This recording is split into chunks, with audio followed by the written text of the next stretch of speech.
Hi guys, welcome to my YouTube channel. और आज हम बात करने वाले हैं साइकोमोटर स्टिमुलेंट के थर्ड पार्ट के बारे में, cocaine and other stimulant drugs. पहले हमने सीएनएस ड्रग की थी, उसके अंदर क्लासिफिकेशन करी थी, 7 टाइप की क्लासिफिकेशन। उसमें से फर्स्ट क्लासिफिकेशन को एक्सप्लेन किया था, सीएनएस स्टिमुलेंट क्या होता है। उसके बाद सीएनएस स्टिमुलेंट की वेरियस क्लासिफिकेशन क्या थी। उसके बाद psychomotor stimulant is a part of CNS stimulant. The psychomotor stimulant में भी वेरियस फर्दर क्लासिफाइड थे वो 4 ग्रुप्स में, जिसमें से amphetamine group and methylphenidate group हमने पिछली वीडियोस में एक्सप्लेन किया। और चलिए आज हम एक्सप्लेन करेंगे cocaine and other stimulant drug. हम क्या टॉपिक कवर करेंगे इसमें, cocaine, illegal psychomotor stimulants and other stimulant with similar actions. तो first of all psychomotor stimulants क्या होते हैं। साइकोमोटर स्टिमुलेंट ना ऐसी मेडिसिन होती हैं जो कि हमारी ब्रेन की मेंटल अलर्टनेस, मोटर एक्टिविटी और वेकफुलनेस और हमारे मूड को एलिवेट करती है। ये मेडिसिन ना मुख्य रूप से हमारे सेंट्रल नर्वस सिस्टम को उत्तेजित कर देती है। कैसे काम करती है, जो हमारे डोपामाइन है ना और नॉन एड्रेनलिन है और सेरोटोनिन है, इन न्यूरोट्रांसमीटर के स्तर को ना बढ़ा देती हैं। ये ड्रग्स ना हमें अधिक चुस्त, सक्रिय और सतर्क महसूस कराते हैं। फॉर एग्जाम्पल्स साइकोमोटर स्टिमुलेंट्स के जैसे cocaine, amphetamine, methamphetamine, caffeine, nicotine, they are the all the examples of psychomotor stimulants. First बात करने वाली है इलीगल साइकोमोटर स्टिमुलेंट्स। तो इलीगल साइकोमोटर स्टिमुलेंट्स वो हैं जो कि इलीगल है, हम उसे यूज़ नहीं कर सकते। ये ड्रग्स बिल्कुल भी अप्रूव नहीं है मेडिकल यूज़ के लिए, तो गाइस इसको कभी यूज़ मत कीजिएगा। ऑफनली कॉमनली अब्यूज़ के लिए यूज़ होता है, often leading to addiction and neurotoxicity. Mainly major illegal psychomotor stimulants कौन कौन से होते हैं। फर्स्ट होता है cocaine, second one is methamphetamine, third one is MDMA, 3, 4 methylenedioxy methamphetamine and fourth is cathinones, mephedrone for example and bath salt भी जिसे बोलते हैं। फिफ्थ वन इज़ एम्फेटामाइन अगर अब्यूज़ में यूज़ किया जाए तो। फर्स्ट कोकीन को हम एक्सप्लेन कर रहे थे, इसका सोर्स एंड फॉर्म क्या है। कोकीन एक ना नेचुरल एल्कोलाइड है जो एक ना विशेष प्लांट से लिया जाता है, जिसको हम एरिथ्रोक्सिलम कोका बोलते हैं। उसकी पत्तियों से निकाला जाता है। ये ना पौधा मेन रूप से ना दक्षिण अमेरिका में पाया जाता है, जैसे कि पेरू, कोलंबिया, बोलीविया। कोकीन के ना 2 मुख्य रूप होते हैं, एक तो cocaine hydrochloride and crack cocaine. Cocaine hydrochloride ये सफ़ेद रंग का बारीक पाउडर होता है, आमतौर पर नाक से सूंघकर स्नोटिंग लिया जाता है। कुछ लोग इसे पानी में घोलकर इंजेक्शन के रूप में भी लेते हैं। एब्यूसिव है, इसे मिसयूज़ के लिए यूज़ किया जाता है। क्रैक कोकीन क्या होता है, क्रिस्टल या पत्थर जैसे छोटी चक्कियों के रूप में होता है, जैसे गर्म करके धुएं के रूप में स्मोक के लिए जाता है। ये बहुत तेज़ी से असर करता है और ज़्यादा नशा देने वाली होती है। तो कैसे काम करता है कोकीन, चलिए बताती हूँ।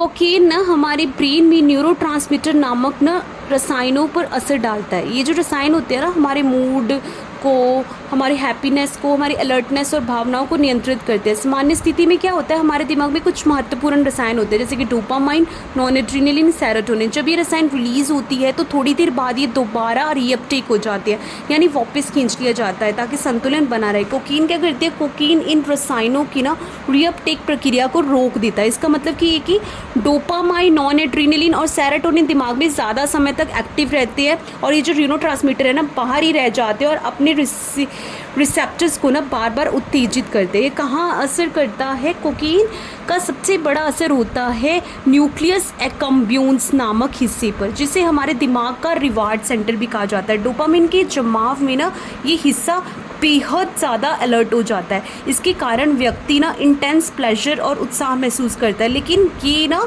भावना अस्थायी होती है, जैसे कि क्रेविंग शुरू हो जाती है इससे। तो रिज़ल्ट के रूप में ज़्यादा डोपामाइन जमा होने से हमारे दिमाग का संतुलन बिगड़ जाता है।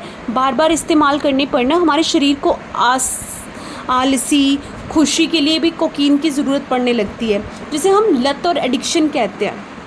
कोकीन का हमारी दिमाग पे क्या इफेक्ट होता है, ये हमारी स्पीच इंक्रीज़ कर देता है, हाइपर एक्टिविटी इंक्रीज़ कर देता है, रेस्टलेसनेस प्रोवाइड करता है, यूफोरिया, कॉन्फिडेंस एंड अलर्टनेस को बढ़ा देता है। और इफेक्ट जैसे इंसोम्निया जैसी प्रॉब्लम कॉज करता है, एंग्जाइटी कॉज करता है, एग्रेशन कॉज करता है और हाई डोज लेने पे हमें सीजर्स भी आ सकते हैं। सिम्पैथोमाइमेटिक इफेक्ट, शरीर पर क्या असर डालता है कोकीन। कोकीन शरीर में ना सिंपैथेटिक नर्वस सिस्टम को ओवर एक्टिव कर देता है, जिसमें शरीर ना हमारा फाइट और फ्लाइट मोड में चला जाता है। इसे ही सिम्पैथोमाइमेटिक इफेक्ट बोलते हैं। कॉमन फिजिकल इफेक्ट्स होते हैं जैसे कि tachycardia, hypertension, dilated pupils, hyperthermia, vasoconstriction which are the risk of stroke and क्या टॉक्सिसिटी प्रोड्यूस करता है? एक्यूट टॉक्सिसिटी जैसे arrhythmias, hypertensive crisis, seizures and cardiac arrest, they are the acute toxicity. And chronic toxicity psychotic symptoms provide करता है, depression हो जाता है, cognitive impairment show करता है, nasal septum perforation, snorting and pulmonary haemorrhage यानी कि स्मोकिंग इफेक्ट भी देता है। कोकीन होता है वो हाईली एडिक्टिव होता है, रैपिड टॉलरेंस होती है उसकी, वो ज़्यादा strong dopamine surge causes compulsive use. इसके विड्रॉल सिम्टम क्या होते हैं? जैसे थकान आती है, डिस्फोरिया लगता है, स्लीप डिस्टर्बेंस लगती है, क्रीविंग होती है।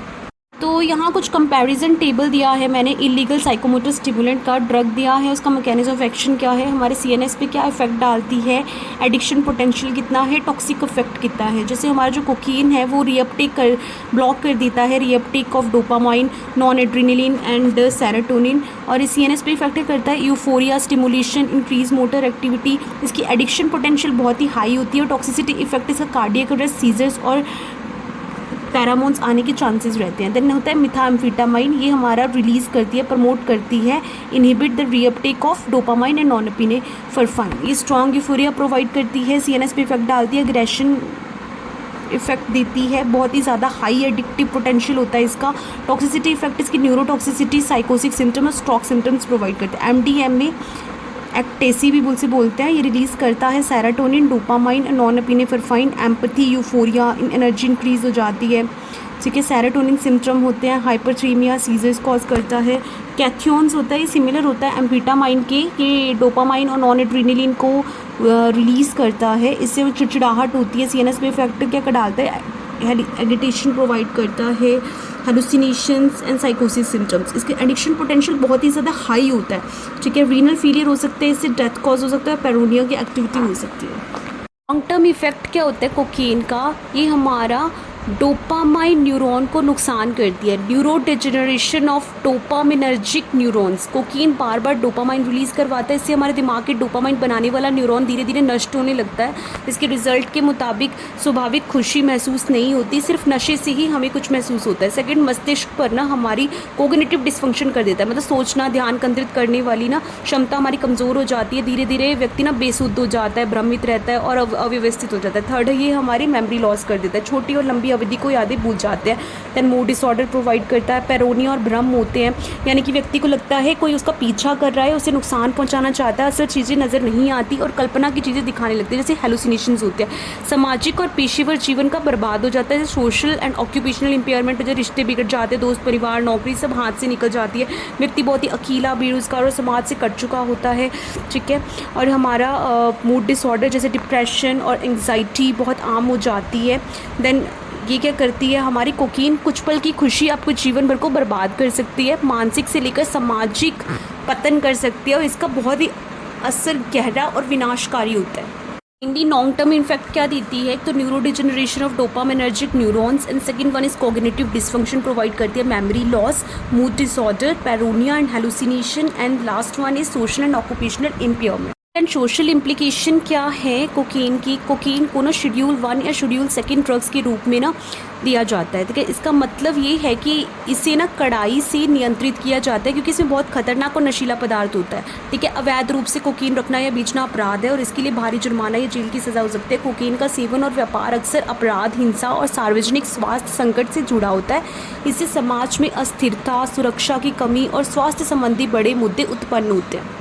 Okay, then the treatment for cocaine and stimulant abuse. So treatment के लिए फर्स्ट ऑफ क्या है, FDA अप्रूव कोई भी आज तक मेडिसिन नहीं है इसको ट्रीट करने के लिए। सेकंड, एक्यूट टॉक्सिसिटी के लिए ना सपोर्टिव केयर दिया जाता है। कोकीन का ज़्यादा सेवन करने पर ना मरीज़ को तुरंत अस्पताल में भर्ती कराना ज़रूरी होता है। देन साइकोलॉजिकल ट्रीटमेंट इसकी है CBT, कॉग्निटिव बिहेवियरल थेरेपी। वो ट्रिगर को कैसे पहचाने और उसे कैसे निपटे और उसमें मदद करती है। सोचने के तरीके को बदल कर ना लत से बाहर आने में मदद करती है।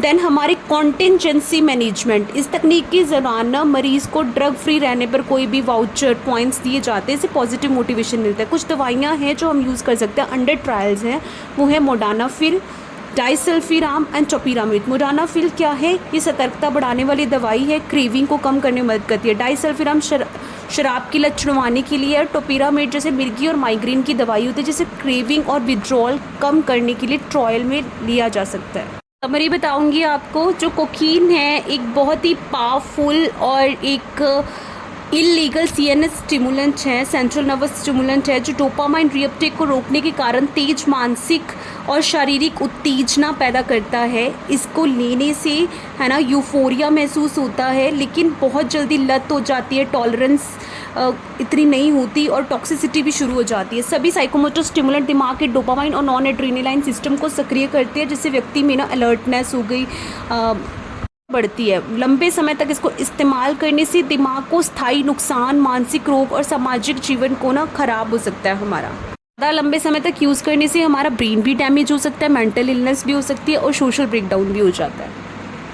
तो ये बैन है इंडिया में कोकीन, और बाहर भी बैन है। तो कोकीन का यूज़ प्रोहिबिटेड है। फोर्थ हम करेंगे other stimulants with similar actions, जिसे हम सिंथेटिक कैथियोनोन्स भी बोलते हैं, bath salts. First of all synthetic cathinones होते क्या हैं? ये ना एक प्रकार के मैन मेड स्टिमुलेंट्स होते हैं, जो कैथिनोन नामक ना न्यूरोट्रांसमीटर से संबंधित होते हैं। ये जो कैथिनोन है एक ना कंपाउंड है, जो खैट जिसे बोलते हैं उस पौधे से पाया जाता है। ठीक है, खैट का उपयोग ना पूर्वी अफ्रीका, मध्य पूर्व में लंबे समय से अलर्टनेस और ऊर्जा बढ़ाने के लिए किया जाता है। गलत नामों वो से बाज़ार में बेचे जाते हैं। बाथ साल्ट्स, नहाने का नमक, प्लांट फूड, पौधों का खाद, रिसर्च केमिकल्स। ठीक है, ध्यान रखें इनके ना नहाने से कोई लेना देना नहीं है, ना ही पौधों से। ये गलत नामों के पीछे छुपकर बेचे जाते हैं ताकि कानून से बचा जा सके। इनका असर है ना कोकीन, एम्फेटामाइन और एमडीएमएस जैसा होता है, लेकिन अक्सर और भी ज़्यादा खतरनाक होता है। इन्हें अक्सर नशे के लिए अवैध रूप से इस्तेमाल किया जाता है।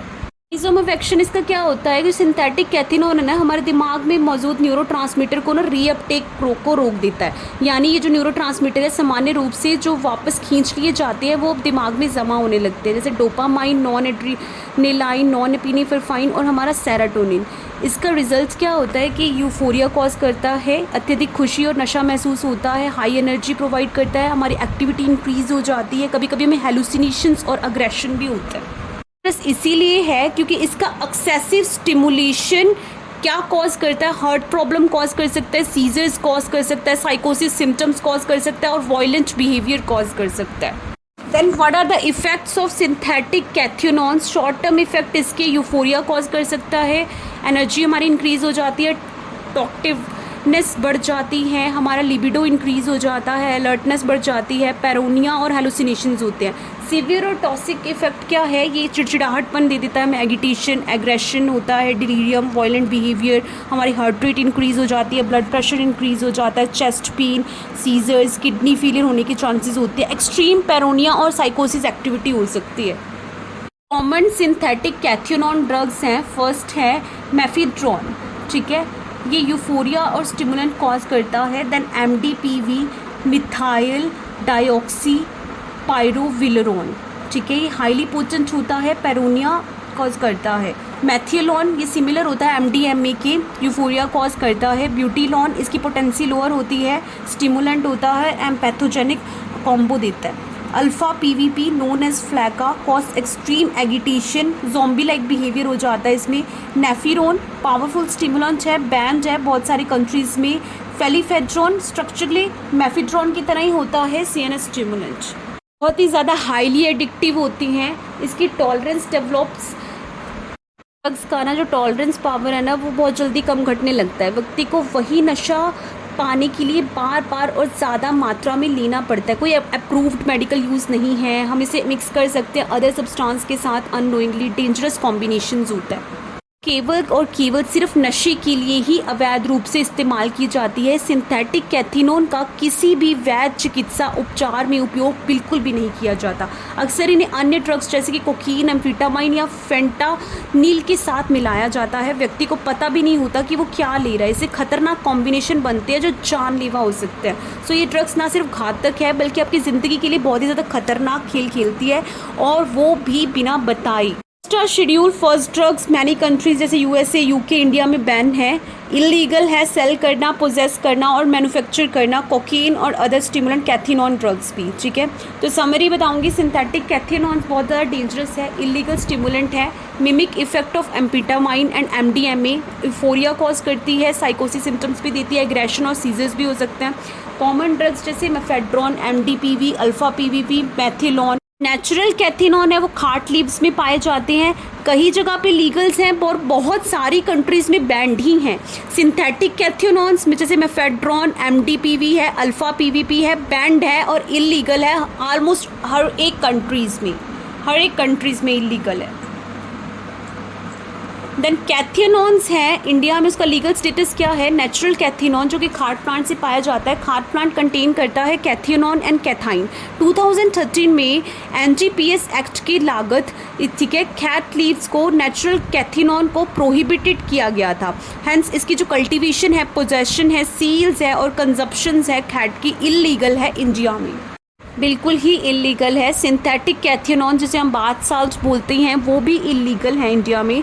ड्रग्स जैसे कि मेफेड्रॉन, एमजीपीवी, मैथियोलोन एक्सेट्रा, ये सारी psychotropic substance under the NDPS act के अंदर आती है। जो मेफेड्रॉन एमसी कैट है was specifically added in 2015 as a banned drug. All synthetic cathinones are considered illegal for any use. Recreational और medical use दोनों के लिए ही ये बैन है, बिल्कुल ही बैन है। सिंथेटिक और नेचुरल कैथिनॉन्स दोनों ही बैन है, बिल्कुल ही बैन है। पेनल्टीज़ क्या है एनडीपीएस एक्ट के दौरान? Possession for personal use up to 1 साल की इम्प्रिजनमेंट हो सकती है, 10,000 का फाइन हो सकता है। लार्ज क्वांटिटी में लेने से रिग्रेस इम्प्रिजनमेंट हो सकती है, कितनी? 10 से 20 साल की। रिपीट ऑफेंडर्स के लिए हार्शर पेनल्टीज़ है, बहुत ही ज़्यादा हार्शर पेनल्टीज़ हैं इसके लिए। तो फ्रेंड्स, जो हमारी एडीएचडी और नार्कोलेप्सी के लिए ड्रग्स यूज़ की जाती है, मेनली वो ड्रग्स हमारी या तो हमारी एम्फेटामाइन ग्रुप होगी या हमारी मिथाइल फेनिडेट ग्रुप होती है, वही दोनों ली जाती है। सीएनएस स्टिमुलेंट में कोकीन और अदर स्टिमुलेंट्स बिल्कुल भी नहीं ली जाती क्योंकि बिल्कुल भी बैन है। कोकीन बैन है, बाथ साल्ट, कैथिनॉन्स, नेचुरल कैथिनॉन्स, सिंथेटिक कैथिनॉन दोनों ही बैन है हमारे इंडिया में। ठीक है, तो मैंने आज आपको कंप्लीट कर दिया अपनी साइकोमोटर स्टिमुलेंट की पूरी चैप्टर कंप्लीट कर दी, क्लासिफिकेशन कंप्लीट कर दी। नेक्स्ट वीडियो में हम आगे करेंगे। पीछे हमने amphetamine group, methylphenidate group explain किया था और इसमें हमने cocaine and other stimulant group explain किया है जो कि बिल्कुल ही बैंड है इंडिया में और इसका बिल्कुल भी यूज़ किसी भी ड्रग्स के लिए नहीं किया जाता। ठीक है, In previous videos, we discussed the first classification of CNS stimulant, the psychomotor stimulant, which act primarily on dopamine and norepinephrine to increase alertness, mood, and motor activity. We'll next move on to the two important classification of CNS stimulant that work differently but are equally important in clinical practice. In our next video, anorectics और appetite suppressant करेंगे हम। ये क्या है? ये act करते हैं hypothalamus पे to reduce hunger and mainly used in the obesity treatment. Drugs इसमें आ जाती हैं फेंट्रामाइन, डाइथाइल प्रोपियोन एंड साइबुट्रामाइन। हम करेंगे एनोरेक्टिक्स और एपिटाइट सप्रेसेंट जो कि सीएनएस स्टिमुलेंट की सेकंड क्लासिफिकेशन है। देन हम एक्सप्लेन करेंगे थर्ड क्लासिफिकेशन सीएनएस स्टिमुलेंट की, जिसे एनालेप्टिक्स भी बोलते हैं, also known as respiratory and general CNS stimulants. ये ड्रग्स स्टिमुलेट करती हैं ब्रेन स्टेम को, स्पेशली मेड्यूला को। ये हेल्प करती है कंडीशन को जो रेस्पिरेटरी डिप्रेशन होता है पोस्ट एनेस्थेटिक रिवाइवल के लिए। You will learn about the drugs like caffeine, doxapram and theophylline in this video in our next episode. Stay tuned as we break down their mechanism of action, clinical uses, important example in the simplest way possible in our next video. Thank you so much. So stay tuned with me for our next episode, next CNS stimulant classification. तब तक के लिए Siya, Tata, bye bye और subscribe करना मत भूलिएगा अगर आपको ये अच्छा लगा। और अगर आपको कोई भी चीज़ नहीं समझ आई तो आप कमेंट सेक्शन में नीचे लिख सकते हैं, मैं उसका रिप्लाई करने की कोशिश करूँगी और उसका आंसर देने की ज़रूर डेफिनेटली कोशिश करूँगी। Thank you so much.